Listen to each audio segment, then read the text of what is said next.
When the impossible dream comes true, Leicester celebrates one of the great triumphs in sport. They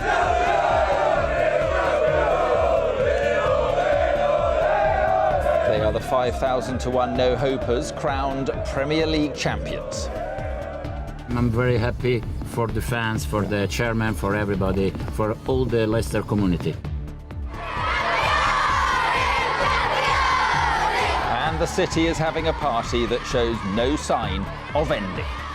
Just proves that a small club can do it, and there's hope for the rest of the small clubs as well. Also tonight, the toddler murdered by the foster mother who inflicted terrible injuries on her child. Schools out, children miss class as their parents protest against SATs. Il Leicester di Claudio Ranieri è campione di Inghilterra. Leicester goes global. How the world reacted to the footballing fairy tale.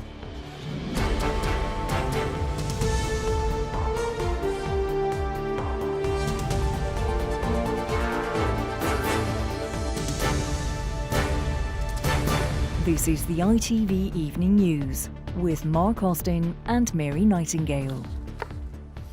Good evening. There's been nothing quite like it in world sport. There's certainly been nothing like it in Leicester. Players, fans and almost everyone else in the city have been celebrating the Premier League triumph for the sporting miracle it is. At the start of the season, you'd have got better odds on Elvis being seen alive. And it was the improbable nature of the victory that's made it all the sweeter. Today, victorious manager Claudio Ranieri and his players were cheered wherever they went. Our sports editor Steve Scott reports from Leicester on how the city celebrated. Pinch yourselves, Leicester. Yes, it really has happened. The most unlikely footballing thriller delivers a fairy tale ending, and this is its front cover. A team of unfancied and until recently relatively unknown faces, turning football's established order on its head, reducing the old guard to also-rans. If they look slightly the worse for wear arriving at work today, that's because they were. Except, of course, for manager Claudio Ranieri, as ever modest, as ever understated. I'm very happy for the fans, for the chairman, for everybody, for all the Leicester community. And and how have you done it, Claudio? What has been the secret to Leicester's success this season? I don't know the secret. I think the players, the heart, the soul, how they play it. Touching down in style, the club's billionaire Thai owner. In 6 years, he's guided Leicester to a place he and the players probably only dreamed of. The togetherness is the main factor that has kept us going, the team spirit. It's there for all to see. Our character when we've been behind in games, we've dug games out, we've played nice football, we've done a bit of everything. Spurs' failure to beat Chelsea yesterday prompted immediate euphoria from the players watching at Jamie Vardy's house, followed of course by an all-night party. Champions of England, we know what we are! At the same time, Leicester's stadium became a magnet for fans, wanting to sing and shout and show just what it meant to them. And that's the way we like it, we like it, we like it. In fact, we really love it, we love it, we love it. Oh. And they were still here this morning, numbers building through the day, all kinds of fans dropping by to share in Leicester's remarkable once-in-a-lifetime story. No one ever dreamt it. Well, we all dreamt it, but we didn't think it would happen, and now it has. It's just brilliant. It like brings tears to your eyes. It just proves that a small club can do it, and there's hope for the rest of the small clubs as well.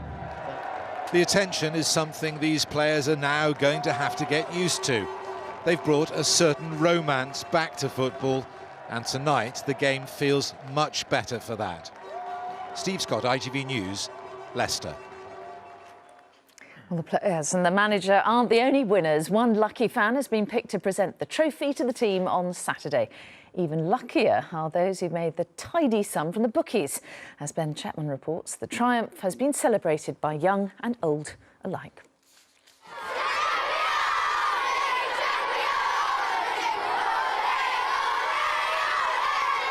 At this Leicester primary school, red uniforms became a playground filled with blue today. Their team's success may have dumbfounded the experts, but pupils here had no trouble finding words to describe it. I feel really amazing and epic. I'm really excited because we've never won it before. I might not do it again. Leicester's success has captivated fans young and old. Steve Worthy won a competition to present the trophy on Saturday in honour of his grandmother Gladys. She tells me in 70 years watching Leicester, she's never seen anything like it. When they were getting nearer to the top, I kept hoping and hoping to go another one. And they did, didn't they? Lovely feeling. It's like somebody gave me £1 million. But for some, Leicester's unlikely triumph has been almost that lucrative. Last night, Karishma Kapoor watched them win the league, having placed a £2 bet at the start of the season. It's made her £10,000 richer. You can't write this.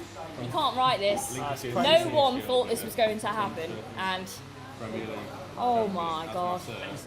And today, a dream of a different kind came true for one fan with more than a passing resemblance to Leicester's leading goalscorer.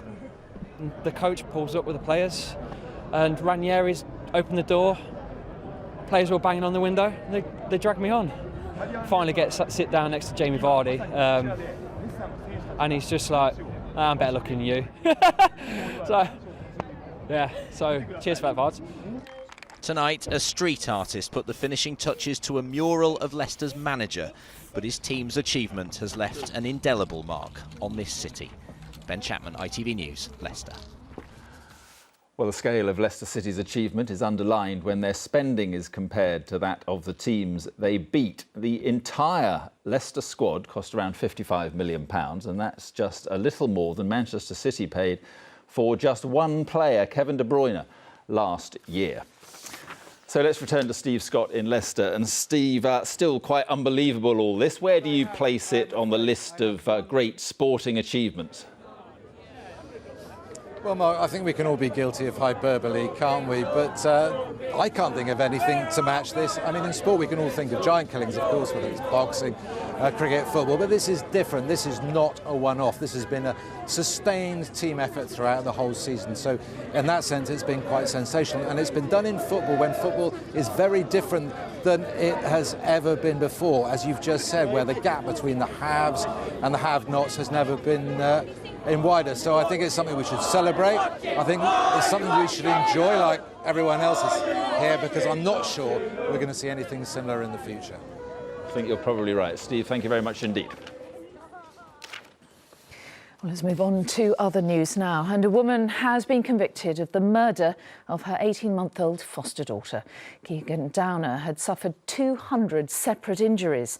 A court heard how Candice Downer subjected the baby to months of abuse and even tried to blame her death on one of her own children. Sejal Karia reports. Keegan Downer, a little girl described as healthy, happy and thriving. But just a short time after this video was filmed, the 18-month-old was dead. Found with more than 200 separate injuries and murdered by the woman who was supposed to look after her. Today, Candice Downer, Keegan's foster mother, was found guilty of her murder. She'd been made Keegan's legal guardian just months earlier, but instead of caring for the toddler, her trial heard she inflicted horrific injuries, which included breaking her ribs, all the while trying to blame her teenage son in court. This is the 999 call she made after discovering Keegan's body. What's happened? My daughter. Right. She's 18 months. She's not breathing. So she's not breathing, and she's not breathing at all? No. Okay, help's been arranged, okay. What I need you to do is to keep calm for me. But Downer delayed making that call, the court heard, so she could drive to a nearby skip and dump the little girl's blood-stained mattress. I can only describe her as barbaric, inhuman and downright evil for the injuries that she inflicted on Keegan. It really does play in my mind that the amount of suffering that Keegan must have been going through the last months and days of her life. A serious case review is now underway to see whether Keegan's death could have been prevented. A defenceless little girl systematically abused and murdered by a woman trusted to care for her. Sejal Karia, ITV News. Parents across England removed their children from school today in protest against the increased numbers of tests. Campaigners say SATs are putting primary pupils under too much stress and limit the range of subjects studied. The government insists the tests are vital to ensure children have a good grasp of maths and English. Richard Pallow has more. A day off in the May sunshine. What youngster wouldn't fancy it? But these mums and dads in Brighton are removing their children from school and protested education policy in England.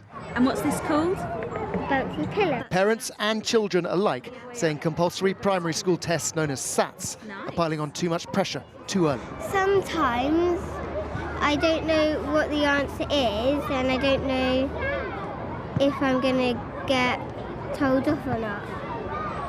You brought your son out of school here today.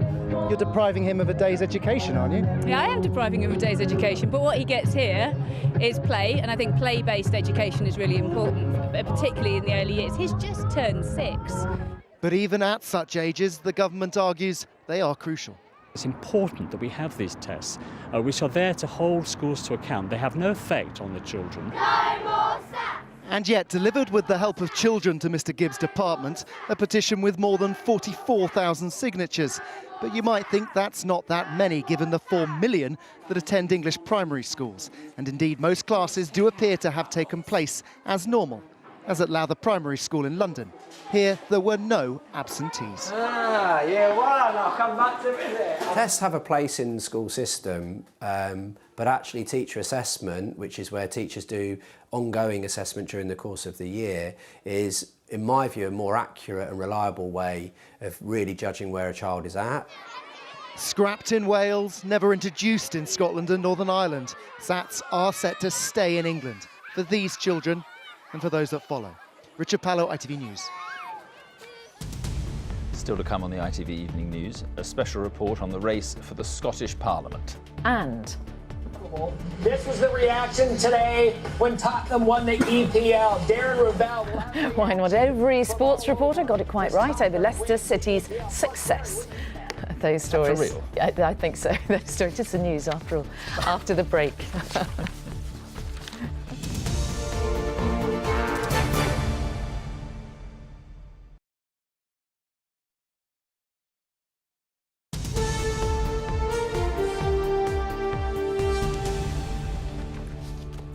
And welcome back. The Labour leader Jeremy Corbyn insists the controversies rocking his party will not cost it seats in this week's Scottish parliamentary elections.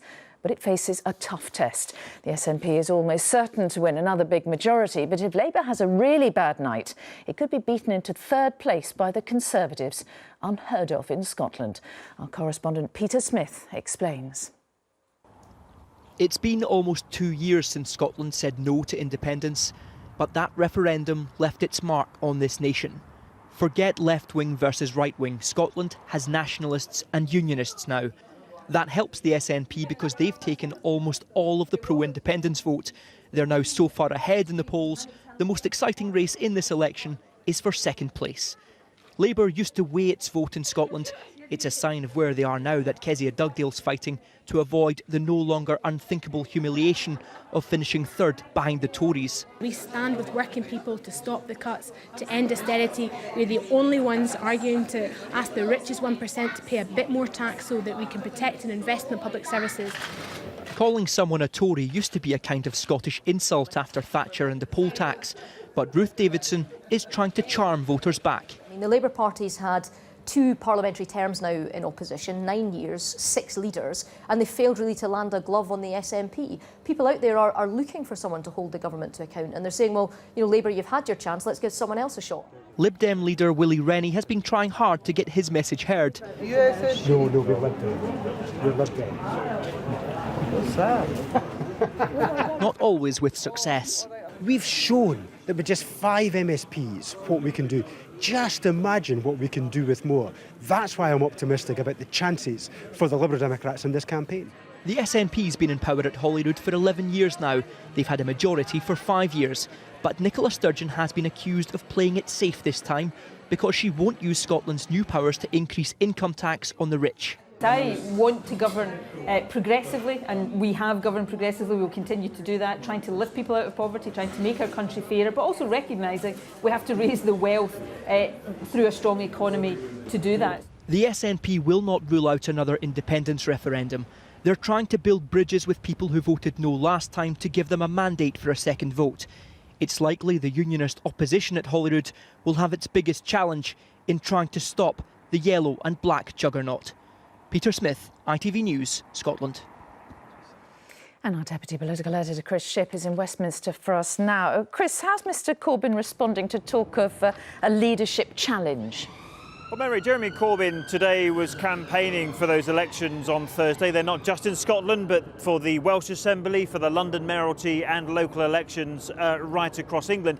And he's done so against the backdrop, I think what most people in Labour will readily admit have been a tricky few days for the party with those claims of anti-Semitism. And as a result, speculation has resurfaced, if you like, about whether or not Mr Corbyn will face a leadership challenge in the coming weeks. Now, this was Mr Corbyn's, shall we say, combative response to that today when a colleague of mine put those leadership questions to him. I think many of your colleagues in the media are obsessed with me and obsessed with my leadership and obsessed with the way that I was elected with a majority of over 60% of the votes. And I would advise people, instead of obsessing themselves with me, to obsess themselves with the grotesque levels of inequality in this country. Now, those obsessed with his leadership, but not just the media, but also the many opponents that Jeremy Corbyn has in his own party. Now, it was always thought that the results of this Thursday's elections might prove to be the catalyst for them to launch a challenge. They now tell me they're waiting until the outcome of the European referendum on June the 23rd. It's one thing to talk about it, of course, it's quite another to have a candidate or to have shadow cabinet members who are prepared to resign. But it may well mean this, that come the summer, both David Cameron and Jeremy Corbyn will be facing leadership challenges at the top of both the main parties. All right, Chris Shipp at Westminster, thank you. A man and a woman have been arrested over the death of a 17-year-old girl who died after taking an ecstasy pill. Faye Allen took a tablet nicknamed MasterCard at the Victoria Warehouse in Manchester. South Yorkshire Police has appointed its third Chief Constable in a week. Dave Jones, the current Chief Constable of North Yorkshire, will run the force on a temporary basis. Following the Hillsborough inquest, Chief Constable David Crompton was suspended and his replacement, Dawn Copley, stepped down within a day. And the Olympic torch has arrived in Brazil. It was lit by President Dilma Rousseff and will now set off on a relay across the country, passing through more than 300 towns and cities before it gets to Rio in 3 months' time.